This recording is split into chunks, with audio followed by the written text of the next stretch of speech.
Shalom, all praises to Yahweh Bashem Yahushai, double honors to the apostles and elders of GMS, and peace and safety to the elect. Have a quick news update here, an article from CBS News titled National Guard Called Up After Violent Milwaukee Protests.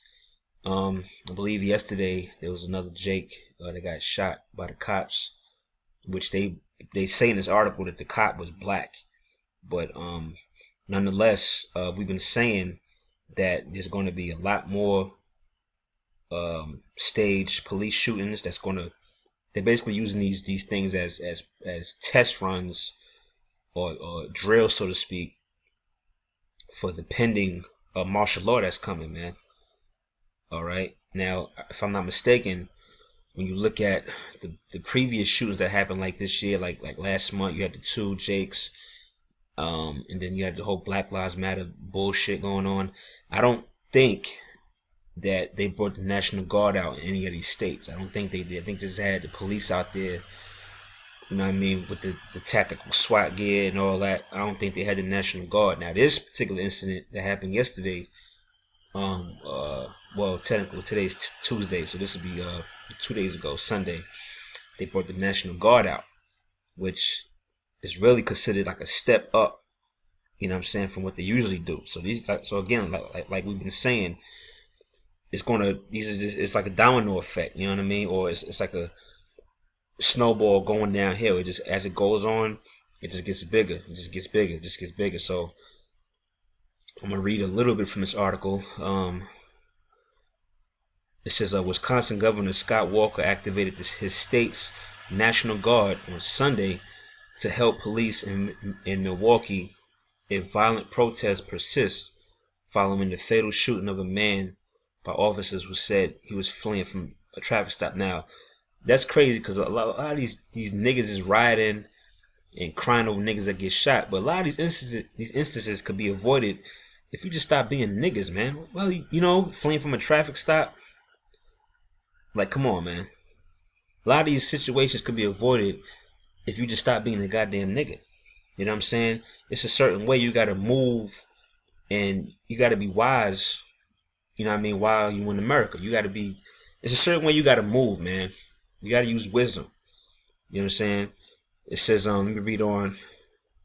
It says at least 4 businesses will burn and police officers hurt in violence that broke out Saturday night, a few hours after the officer-involved shooting. Police said the man had a handgun. Now that's another thing too. When shit go down, niggas like to burn down liquor stores and beauty salons and all that bullshit. Like that's really gonna do something. You know what I'm saying? They would never go to the rich part of Milwaukee or the rich part of Wisconsin and start getting at them crackers up there. They burn up the businesses in the neighborhood where they stay at, which don't make no type of sense at all. All right. Now this the dude right here that got shot. You can tell he was a damn nigga, man. You know, it says Chief Edward Flynn made the disclosure at a news conference Sunday. Flynn identified the man killed Saturday as 23-year-old Civil K. Smith. It says Smith had a lengthy arrest record. Now they always throw that shit in there too when they try to basically demonize Jake. Well, you know, he got shot and all that, but the nigga had a record anyway. You know, they always throw that in there. But this is a picture of him. Now, when you go down, I thought this was interesting that they brought this out. Let me see if I can find it.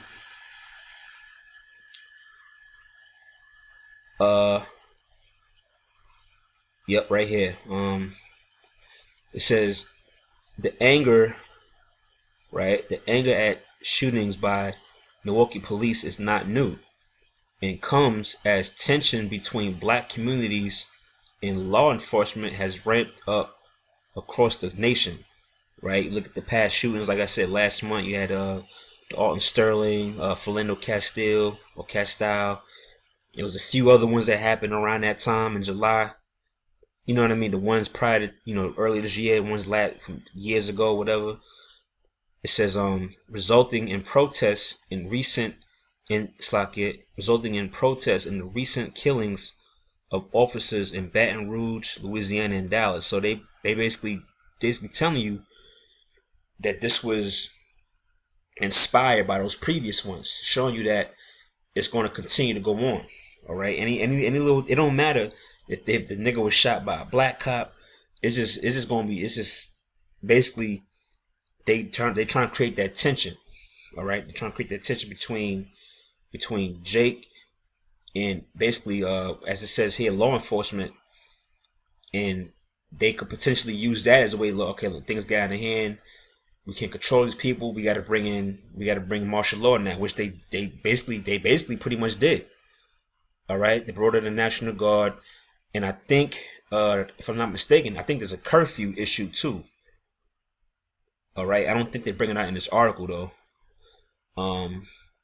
But yeah, they pretty much got martial law going on in Wisconsin right now, right?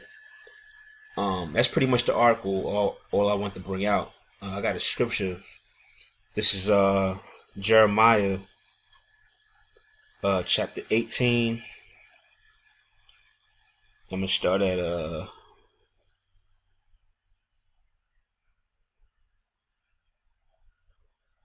I'm starting at 21. I can start further. I'm gonna start at 21.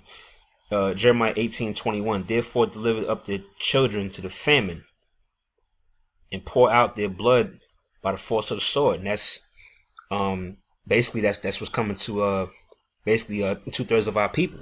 Famine, bloodshed, and death, because they ain't right. Okay. It says, and let their wives be bereaved of their children. You see, and that's basically happening right now. All right, when these Jakes, like this guy was only 23 years old. Pretty sure his mother was still around. You understand?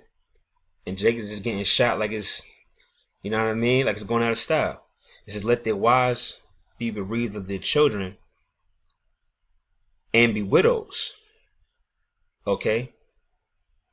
Now I don't know if this, this particular guy had a girl or whatever, or he was married or whatever, but I'm pretty sure a lot of these other Jakes, they had women, all right, and they lost their men due to basically getting shot down by the cops, getting shot down by Esau.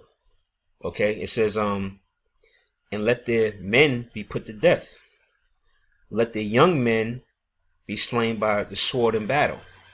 Okay, verse 22. Let a cry be heard from their houses when thou shalt bring a troop suddenly upon them. Now this is talking about martial law. All right, the troops, martial law troops. Okay, National Guard and all that. Because it's gonna come a point in time where they're gonna start hunting people down and kicking doors in. All right, they suspect you to be a terrorist. Right? It says let a cry be heard from their houses, because you're gonna be screaming and hollering and going crazy, man, when they start grabbing you up. Okay, at 3, 4 in the morning when you least expect it. It says when thou shalt bring a troop suddenly upon them. Suddenly meaning quickly, meaning it's gonna come so fast, it's gonna catch you off guard. Right? It says, for they have digged a pit to take me and hid snares for my feet. Now this is Jeremiah. All right, if you read up a couple verses, this is him talking about niggas, man. All right, the niggas that didn't want to adhere to the word of the Lord. This is basically Jeremiah sending up a prayer, saying, look, yeah, let martial law take these niggas out. Right? It says, for they have digged a pit to take me and hid snares for my feet. That's 2/3 of our people. They dig pits and they set snares for the service of the Most High. They basically try to trap us up and bring us down. So Jeremiah said, look, let let the troop come in and jack these niggas up, man. So as far as this, in closing, as far as this thing in Milwaukee, man, that's good. That's good for niggas, man. All right, Lord willing, more